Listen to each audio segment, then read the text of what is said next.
Hey everyone, thanks for tuning in to the podcast, the YouTube channel, or on LinkedIn and anywhere you're finding us. I'm really excited to introduce to you one of my mentors, Mike Wong, who so we met at LinkedIn when he was senior director of the LinkedIn Marketing Solutions department within LinkedIn. And we stayed in touch, and recently he's made a move to become the senior vice president of sales at Digital Turbine. And today we're going to be discussing around career moves. And I'm sure, Mike, a lot of people have asked you, why would you ever leave LinkedIn? LinkedIn's such a great company, right? So we'll discuss when it would make sense to make an intelligent strategic move. And I'm excited to have you here, Mike. Welcome. Awesome. And always great to reconnect with you, Davidson. And I know this perhaps isn't the main topic of our conversation, but congrats to you for what seems to be a really exciting move you're about to make in your career. And so happy to touch on the conversations that you and I had before you embarked on that decision, which I think is relevant to the topics at hand. Yeah, thank you. My conversation with you was great. We were just talking about how to prepare for an interview, how to present yourself in the best light. And I think one of the things you do really well, amongst a lot of things, but it's just like the quality of relationships that you have and surrounding yourself with leaders and people and how you're able to groom talent as well. So yes, we have a lot to talk about today. Excited to get right into it. Fantastic. So, you've been with LinkedIn for a while. Clearly, you've left a really strong legacy, and I know that, Digital Turbine obviously is not as big as LinkedIn, right? What made you what about that opportunity piqued your interest? Yeah, great question. And I want to be very clear with our listeners that, LinkedIn's a place that was and remains really, really kind of special to me, a special place in my heart and in my head for that matter. And it's a place Yeah. I could have stayed forever. And so it was easily the most difficult decision I've ever made Wow. professionally to leave. Yeah. And still very close to folks there from leadership to even ICs that have only been there for a year or less. So really a remarkable place. And I think when I think about what I have done and what I'm trying to do at Digital Turbine in terms of kind of changing the culture, changing the operating rhythm of part of the ad business. Just about everything I'm trying to do, I learned at LinkedIn from some of the great leaders and great peers there. So I think for me, it came down to a couple things. Number one was when I thought about kind of my learning path, there were still some things to learn within marketing solutions, but not that many, certainly in the short term. And so when I thought about kind of my next, 18 to 24 months in that seat, it perhaps didn't seem as kind of radically different as had been in the almost 6 years prior that I had sat in that seat. Great privilege being in that role. So I was really looking for something perhaps bigger with a greater remit. With perhaps maybe kind of a bigger platform. My current responsibilities at Digital Turbine are global. So I've Right. had the opportunity to manage leaders in Asia Pacific, in Europe and Middle East, and learn all about their cultures, learn all about their sales motions, Hmm. learn all about the ways that they motivate sellers, the way that they delight clients, which are different, believe it or not, than perhaps us arrogant kind of North Americans are led to believe. And so that's been really fun, right? To almost kind of export what I've learned and what I'm learning outward into the world. So that's really been fun. I also think that Digital Turbine is one of those companies that's really on kind of that kind of innovation edge in terms of what it's trying to be, which is a monetization platform for mobile apps. And I think that was really exciting to kind of take a step in the direction of something a little bit more kind of perhaps rigorous from an ad tech standpoint, thinking through different service levels, programmatic being one in the media world right now, kind of managed service being another, and thinking through kind of the differences between building out teams to service clients in those different formats. Really, really interesting work, and been a lot of it. And there's been a lot of sleepless nights. There's been a lot of Huh. migraines, Oh, and wow. so a lot of, frankly, decisions that I've been granted by the really exceptional executive leadership team in DT to make on behalf of Mm. the ad business. And one of those things where don't often know whether my decisions are right or not, and that's a little scary, Mm. but that's a good thing, right? I actually think that career progression often is about kind of getting in that position where you are a little scared and you are a little Huh. uncertain, and I think Yeah. those impulses often make us better, and certainly, regardless of outcome, those experiences definitely make us better. I love that. Yeah, it sounds like you're able to flex, not only understand more globalization and the different regions and the different selling style. And, every market has its own challenges, right? So the little nuances that each of these regions have, but you're also able to flex those like decision making skills, and you're able to see the impact of that, right? So that's huge, and I'm sure those skills are valuable forever, right? That's always going to be part of your repertoire. Like those building those muscles sounds like it'll be useful. Well, I've always tried to be customer driven, and I know that sounds a little cliche, but what I mean by that is I've always tried to be an active listener with partners. I've always tried to Mm. understand at a very specific level what value meant to them from a platform, Mm. from a publisher, and the truth turns out to be that that answer can be very different, even if it's the same brand in a different part of the Mm. world. And so that's been Mm. fascinating to me here. So, Wow. so for example, a brand, a big auto brand or big CPG brand, may buy on a very specific KPI or a measure of success in the States, and they buy it completely differently in Malaysia, right, or Mm. in the United Kingdom, right? So I think Mm. it's a classic case, to your point, of a truly global ad economy, Huh. and how on your game you have to be as a sales professional, as a sales leader, depending on where you are in the world, and that has just Mm. been an incredible experience for me. Interesting. So you're seeing every year we become more and more internet, more globalized as an economy, right? And it seems like with the technology, and I'm sure the pandemic has actually accelerated sort of that globalization, right? As we become more used to a different way of doing business.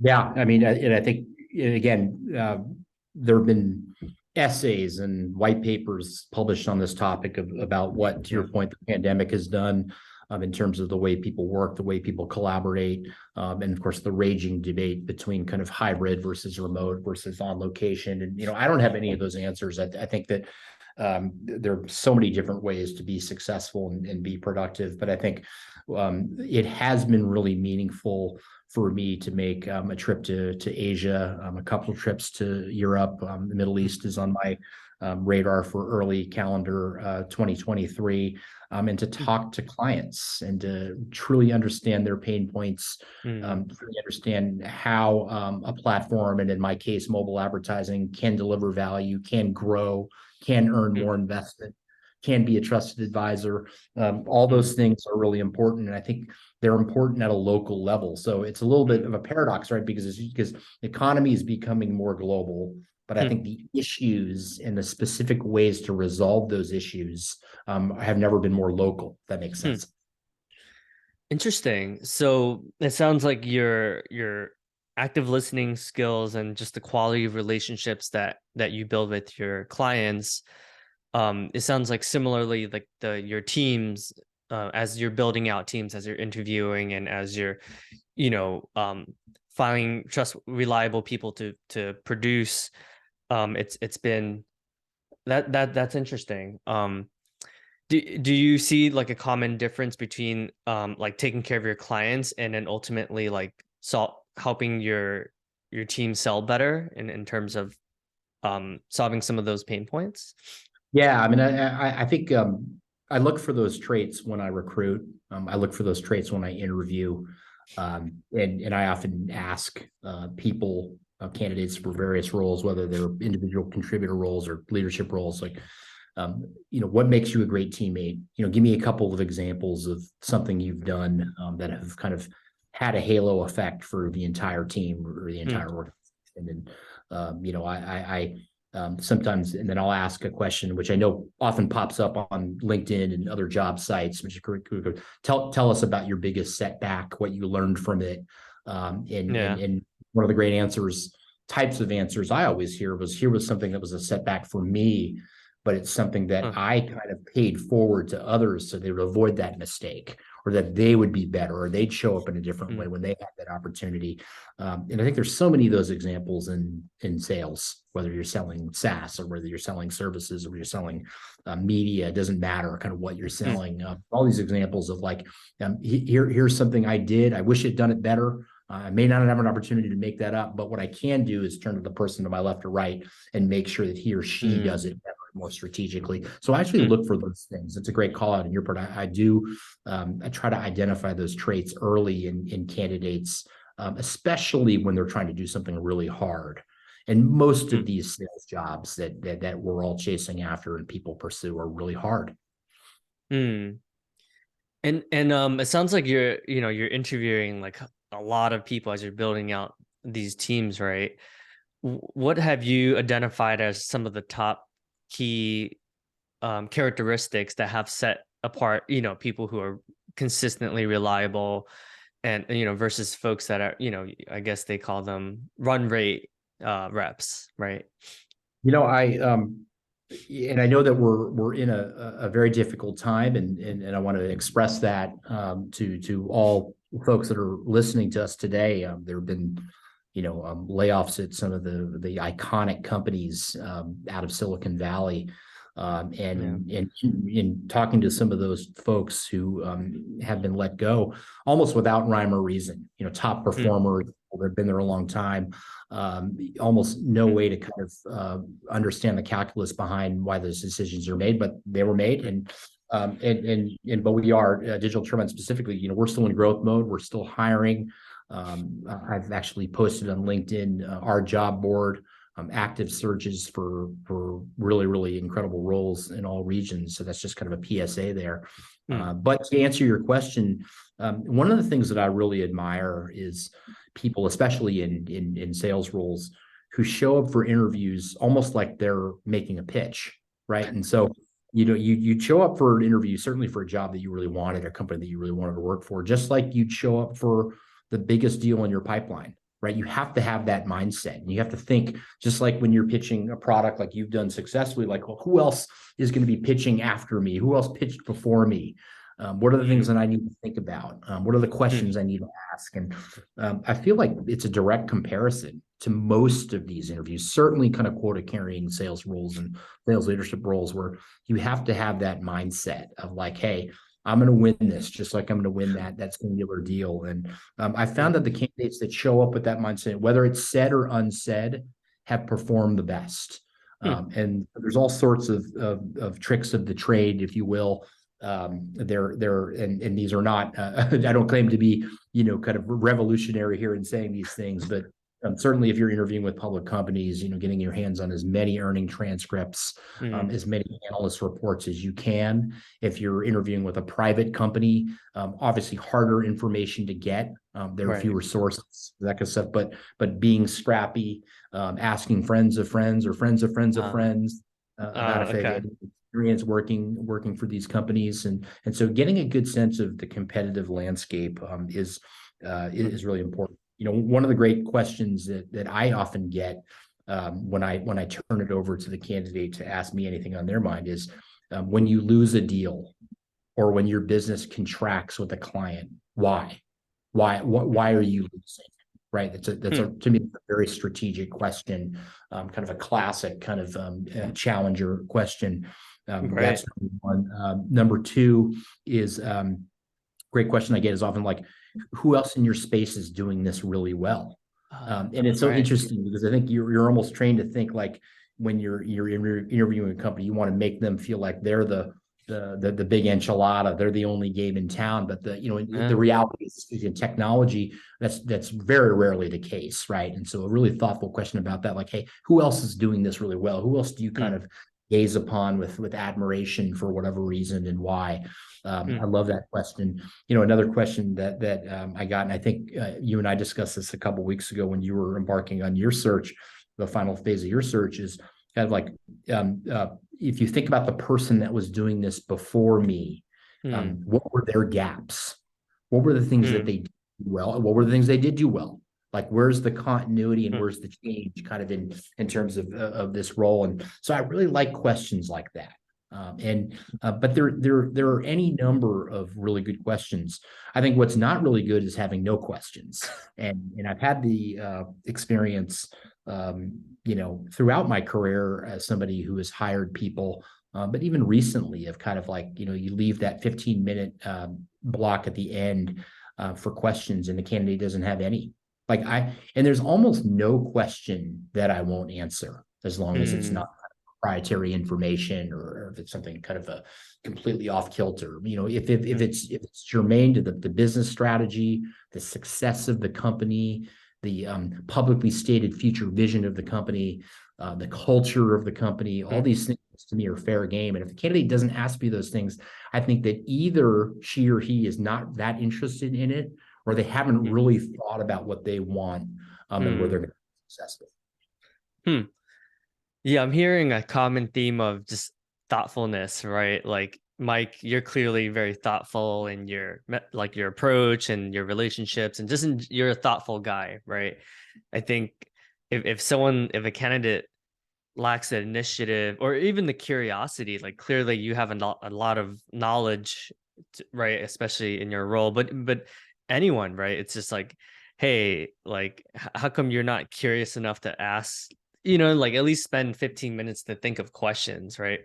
So I think about interviews in many ways as kind of an unfair situation in which a candidate, many times is really, really anxious to work for that company, land that gig, is given 45 minutes, at most maybe an hour, to tell you why you should hire them. And so to me, it's unfair. So you kind of start with this premise that it's not a great way to make really, really important hires that can impact your business and people's lives, for that matter. But it is what it is. That's the world we live in. And so I think it's really up to the candidate to make the most of those experiences. And I think you were segueing into a couple of other tips that I can share, especially in a time like this when people are looking. And one of the things that I think are really valuable are pre-reads. And you send ahead of time, and knowing that a couple of things, knowing that the interviewer may be too busy to read it, knowing that you may not be able to open that deck or that Word document during the interview, but just to have that ready. And some of the best candidates I've had through my experience building out the Digital Turbine team, doing recruiting at LinkedIn, people took the liberty of creating 5-6 slide decks. Here's my story, and then as we opened the interview, they would say, I don't know if we're going to have the time. I want to make sure you have all your questions answered, but if there is time, potentially I could run you through kind of a few slides about me. I mean, it's really good. And again, there were times where I didn't have time to do the pre-read. There were times that we didn't have time in the interview, but to me, the effort, to me, the thoughtfulness, to me, again, back to our kind of our analogy about comparing it to a sales pitch, spot on, right? And that was somebody who really wanted to win it. That was somebody who wanted me to remember them outside of that 45, 60-minute segment, and of, in many cases, kind of dozens of applicants and qualified candidates. So those are really things that I think can be great differentiators. The other one I think you and I talked about a couple weeks ago was the art and science of a fantastic follow-up note. Is really kind of I got a great one the other day, actually, and I if I had it in front of me conveniently, I'd actually read some of the sentences verbatim. But I think like calling out very specific things about our conversation, One candidate, she responded to me. She said, Mike, we ran out of time when you asked about how I do client discovery. So I wanted to share a couple bullets about what's made me really successful in doing that. And like, Mm, just so crisp and so kind of attuned to the flow of that conversation. I read that mm, thank you note, immediately forwarded it to my recruiter and said, wow, this is something that we have to keep on our radar. mm, Exceptionally great follow-up. Another one, I got into a really interesting discussion about the economy and the recession and how that was impacting ad budgets and ad mm, spend. And, I mean, he shared some very specific examples about how that was playing out, but how perhaps he was fighting through those challenges. mm, And he said in his thank you note, I want to let you know how much I enjoyed our conversation, specifically our talk track around the economy and what we can do, what any successful sales pro mm, can do to fight through some of those factors. Really kind of moved and riveted by that thank you note. So mm, again, these are just a couple of examples, but I think it's calling upon something very specific that occurred during mm. the interview that to me makes a really good follow-up note. Yeah, it sounds like, and it sounds like that's what you do with your clients as well, right? As you're meeting them, you're traveling to another country, and That's why it's analogous, Davidson, right? yeah, yeah, Think about a great thank you note to a decision maker, right? Which is kind right. of like Mm, I was really struck by some of the organizational uncertainty that you're dealing with right now. If there's anything I can do to help, mm, please let us know. Or it sounds like you're currently really focused on price as part of this decision. mm, Know that we have some flexibility there, but also know mm, that the long-term value we believe in our product or our platform pays for itself, multiple times. mm, There's all sorts of ways you can wordsmith this stuff, but I think something specific in a thank you note, in that case, mm. to a prospect, right, or to a client, is perfectly applicable and almost kind of symmetric to what you would want to kind of convey as an applicant or a candidate. Yeah, and it sounds like it shows that they're actually actively listening too, right? They're not trying to think of, oh, what's the perfect word I need to say, but it's more like just being with the other person, and I think nowadays, right, because of technology and a lot of it, there's still a lot of online selling, right?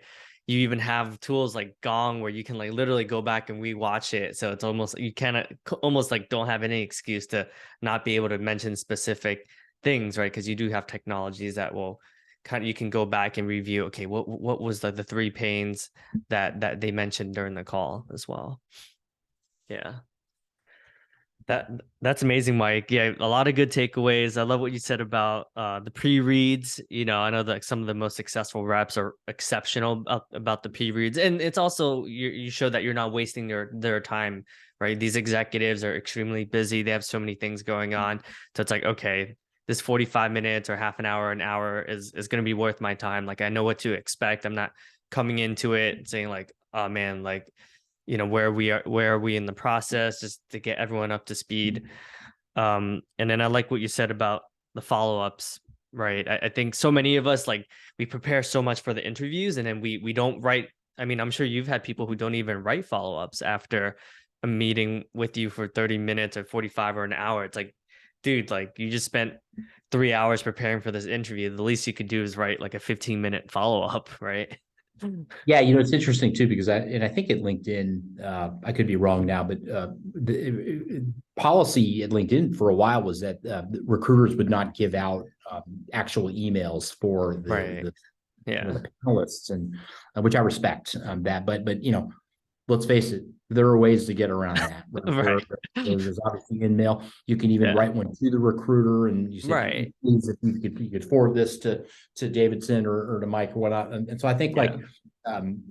let's say you got to be scrappy. I mean, in most instances, they're not going Mm. to make this easy, right? I mean, most sales processes are not easy. So Right. Right. more are these. And so I think, to me, these can often be the edge in securing the role or perhaps more often staying on the radar of the Mm. decision maker. I mean, even the examples I just gave you of those really thoughtful, very specific follow-up notes, thank you notes. Mm. Those are people, again, that I specifically told my recruiting, my TA partners, Mm. hey, let's keep these people kind of warm. Let's check in with them because I think they do have what it takes to really Mm. be successful in my organization.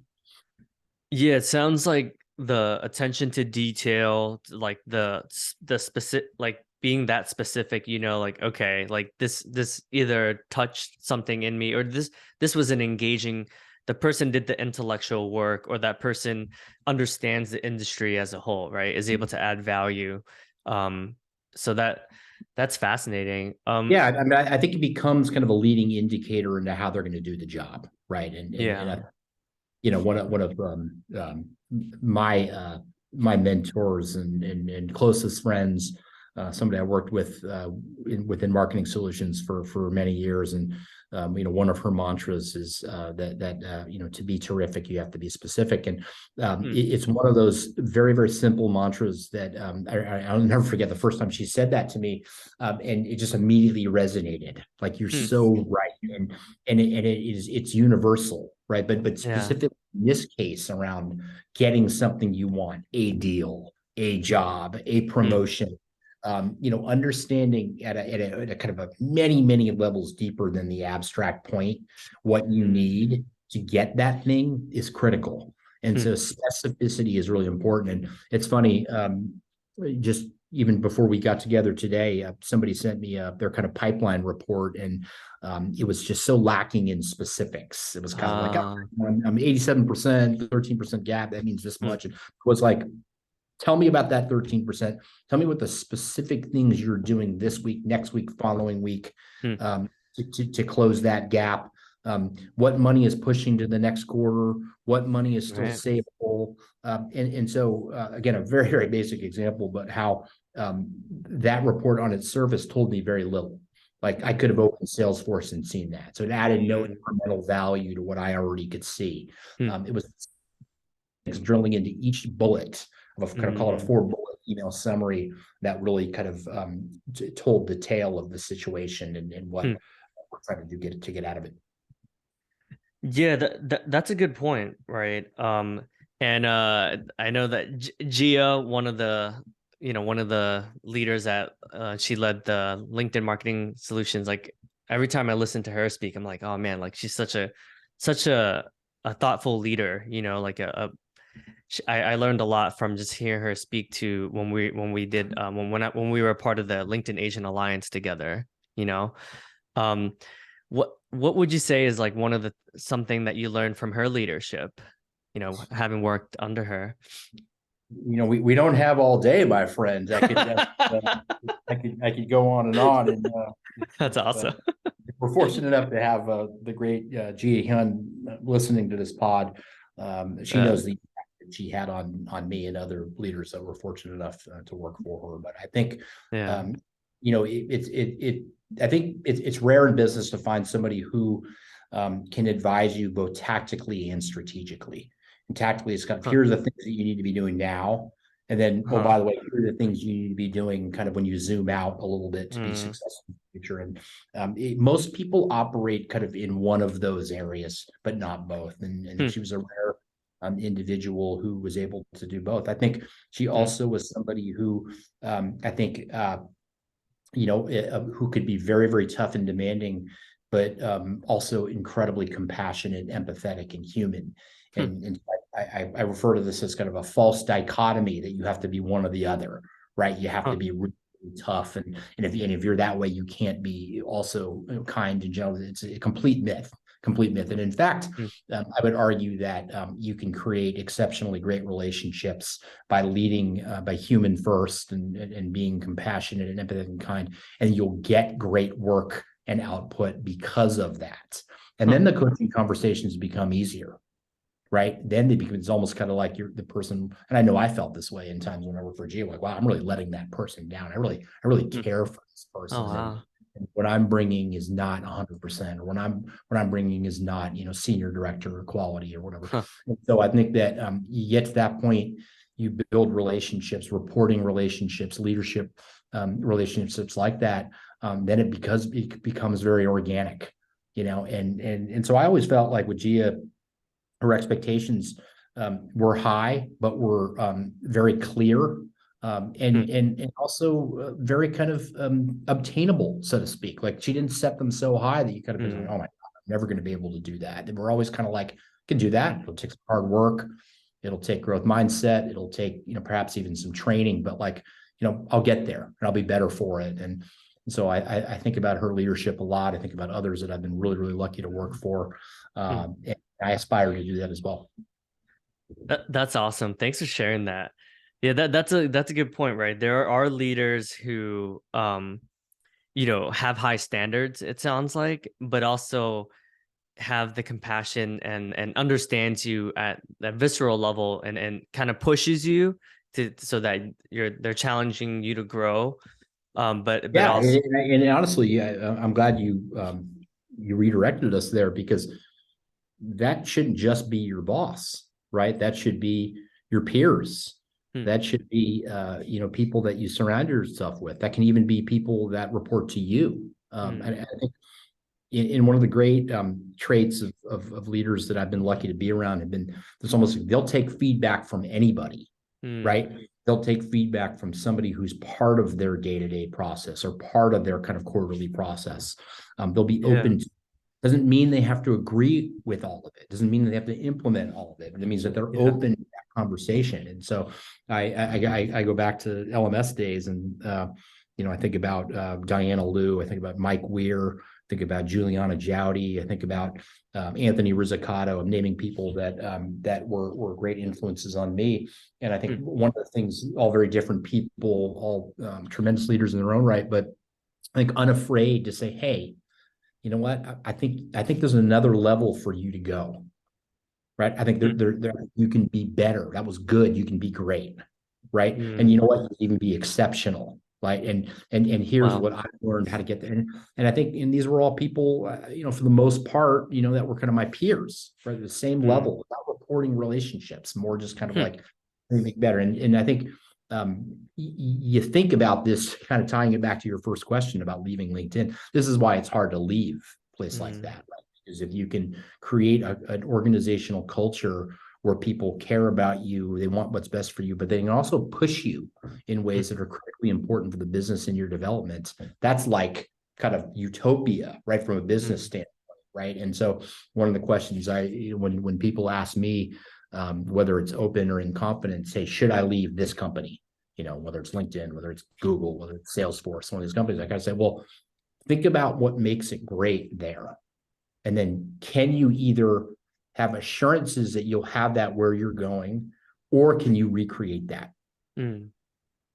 That's really kind of the question. If you think it's important, then it's like, do they have it there, or can you create it there?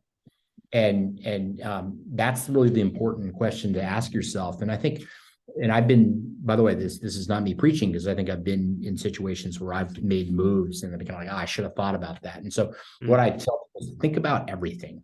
Think about every single thing.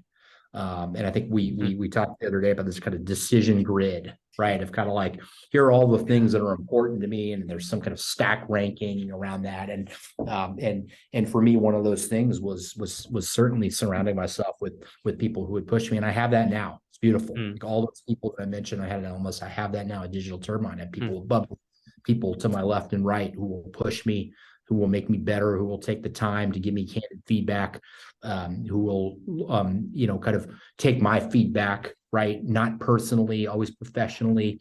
And that's really important, and not important to everybody. And so I'm not here to say that should be important to everybody. I'm saying, but if it is important to you, try to get some level of clarity and assurance that you'll have that where you're going. That's smart. And I think that's a good point, right? I think, like after leaving LinkedIn, you do realize how special it is, right? It's you do realize that it's hard to replicate that, right? Like LinkedIn has been around for a while, and it's very thoughtful, right, in terms of the support structures, and even just little things like conscious business courses and so much of the ERG stuff. And I find myself seeking those things at other organizations, and quite frankly, like it doesn't compare, but it is nice to be able to take some of those lessons and build that in other ways. So yeah, I love what you said about And I love what you said about candid feedback as well. It sounds like as a leader, obviously at your level, you have to almost like embrace feedback, right? Because you're going to be getting so much of it, not only from the client side, but internally as well, right? I think, yeah, and I think that's a lot to unpack what you just said, but I'll kind of start in reverse order. The feedback point, yeah, I think I've always been pretty good at receiving feedback. I think most people would say that, yeah, Mike's great at receiving it, but I think I've had to get better at giving it.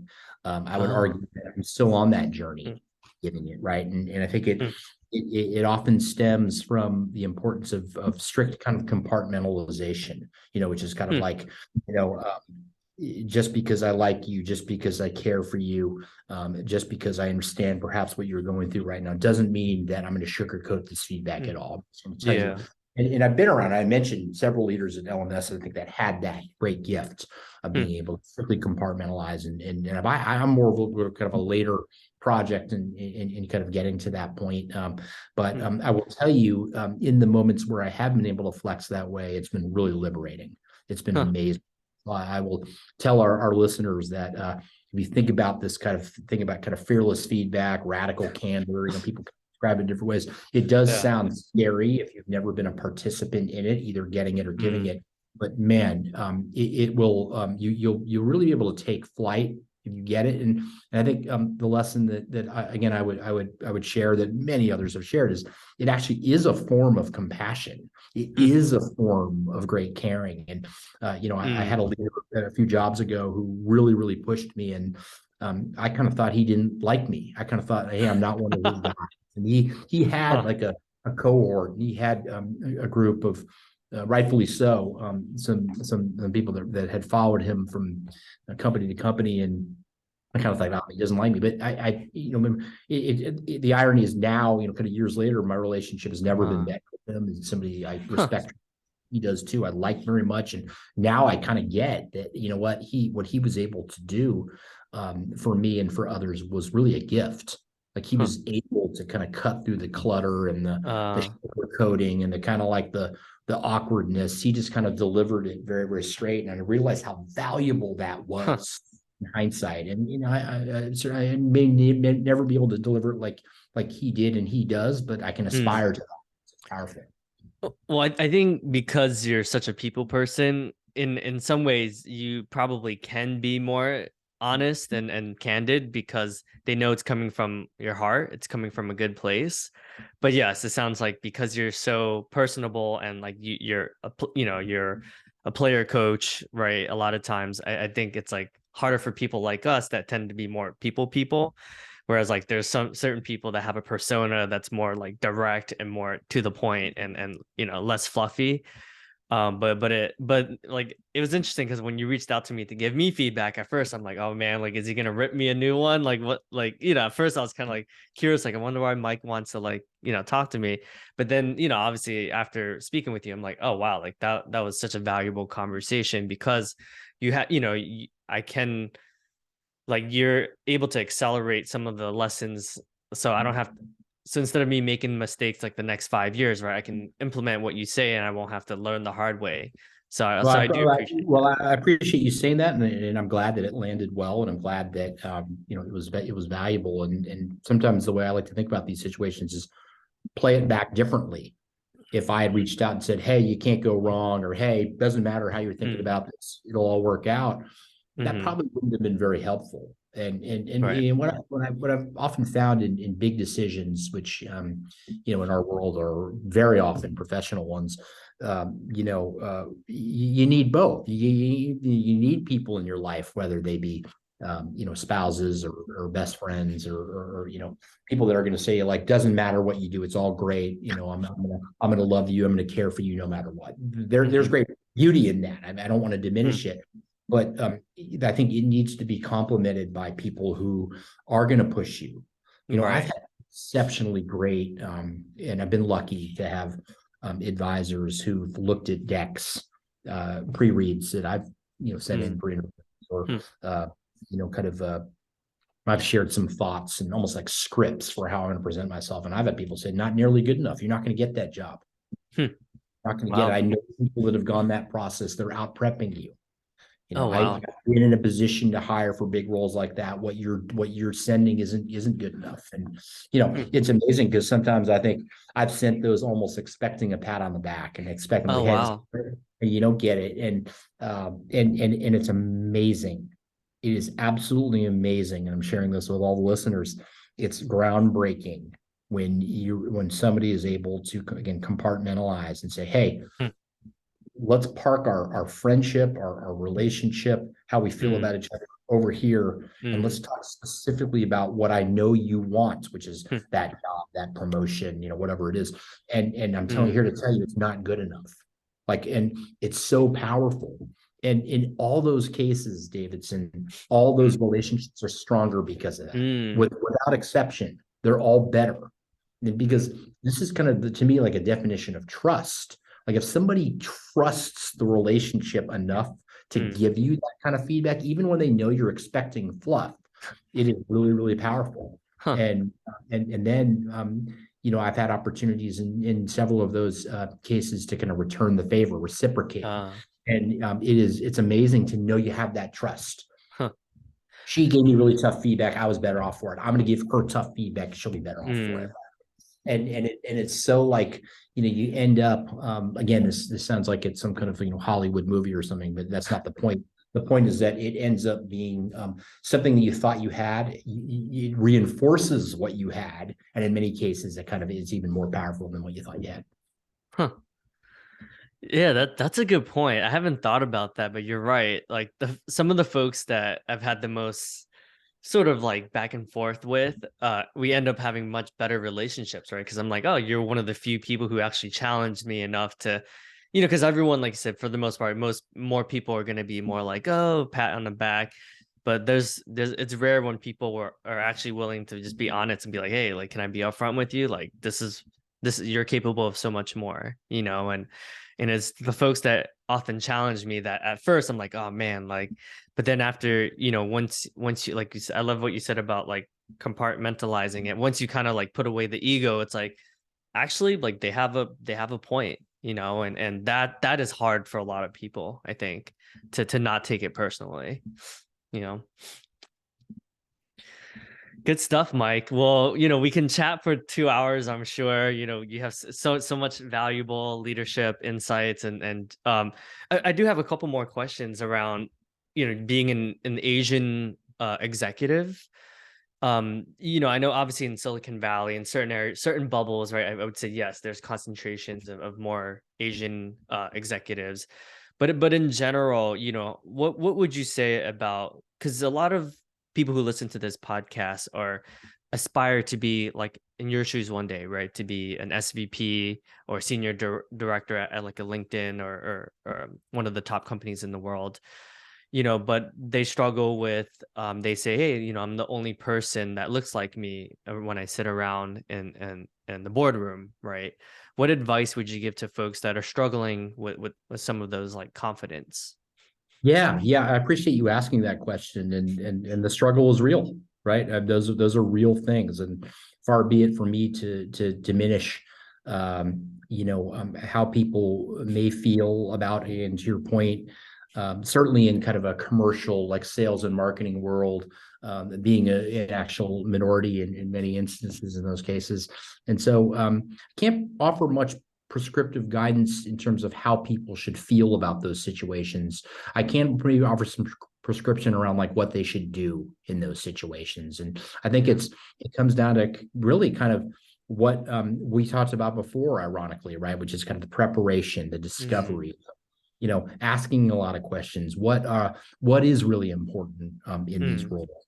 It's really interesting when I first got into sales, which was which was quite a while ago.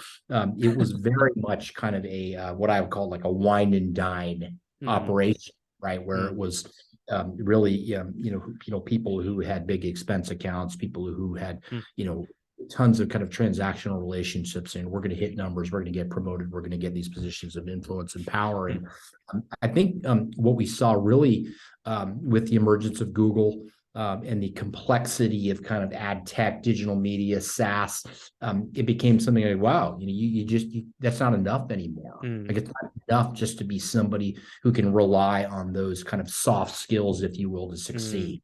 It became something where you really need to put a premium on things like strategy and planning and operational rigor and all mm, these things. So then that frankly was a kind of a shock to my system, and make all sorts of kind of changes in my learning journey professionally. yeah. But I think it comes back to that. Kind of like, hey, when you have when you're lucky enough to have a mentor who's helping you get to that level, it's like, ask a lot of questions.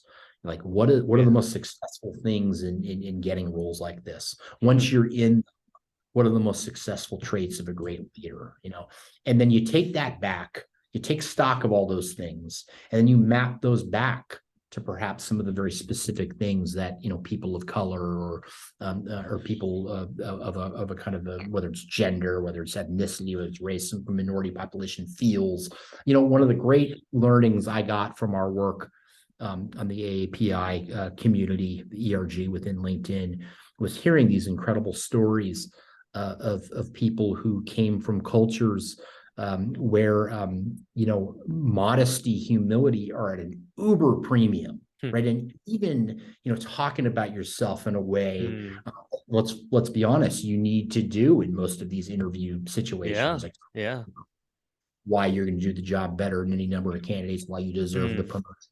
We're very uncomfortable for people. I Yeah. remember some of the coaching sessions that I did with members of our LinkedIn AAPI community, where they were like, Mike, what you're describing could not be harder Mm. for me, based on where I come from, based on how I Right. was. And it was so striking to hear those things. And it really moved me because at least certainly from a business standpoint, you know, I was fortunate. I have a kind of an unbelievably confident father who pushed Mm. his kids to, he wouldn't frame it this way, but it's almost kind of like a fake it till you make it, Uh, kind of strategy of kind of like understand the rules of the game, understand how those people operate, do your best to blend into those tendencies, mm. and go from there. And I lived and frankly kind of thrived by doing a little bit of that imposter kind of improv act. And then Yeah. to my aforementioned point, then the business got harder, it got more complex in a Mm. good way. And I think different skills were emphasized in business leadership. So I think, again, no easy answers here other than, I think the reality is often different than the perception. And Mm. again, through those conversations I had with members of our community, we're saying like, I don't think I could be a sales manager because you got to do X, Y, and Z. I was like, how do you know Huh. you have to do Z? Like, you know, you still have to do X, but Y and Z are not elements of successful sales management anymore. Those are kind Mm. of a bygone era, and the premium is Huh. now more on these areas. And so if people are Ah. going, I could do that, or I could see myself shining in there. And Huh. and and I and I think of some of the great leaders, some of whom we've mentioned in this podcast. They're not all extroverts. They're not all kind of Right. life party, enjoy the microphone. There's some people are much more kind of introverted, much more kind of less is more. And Mm. and trust me, those are some of the most powerful leaders I've ever been around commercially. Right. I have unbelievably valuable experiences and relationships and credibility and stature. And so I think often this is kind of myth busting, right, when you really get down to it. And so again, perhaps a different way to answer your original question, but you got to find your confidence again to get the thing you want, the Mm. deal, the promotion, the job, Mm. interview, even, right? Taking a few steps back. But once you're in it, yeah, I think we all battle some form of imposter syndrome, whether it's culture based or experience based. And Mm. that's just something we all have to just kind of like work on. And the good news is, it gives us something all to work on, right? Wow, Mike, this is amazing. We'll definitely have to have you back. There's so many more questions I would love to ask you. But yeah, thank you so much for these insights. For anyone, right? Whether anyone in business, anyone who's interviewing, anyone who is curious on how to be a top performer or is curious about pursuing a leadership role someday. This has been You know, extremely you valuable. know, and the pleasure has been all mine, Davidson, and you know, kind of close with a couple thoughts. Number one is that you know, I had an old friend several jobs ago, and he referred to me as kind of a serial job hunter. He said, "You're always on the lookout. You're always looking to interview." And I'll be very kind of vulnerable with our audience for a minute. I've been through layoffs, extremely painful layoffs. Mm, With in that particular example, a company that I loved as much as the most diehard Facebook, Twitter, Google, LinkedIn employee, just at wow. that level. And so I've been through the period of like, oh my God, I thought I was going to be here for a good part of my life, and it turns out I wasn't.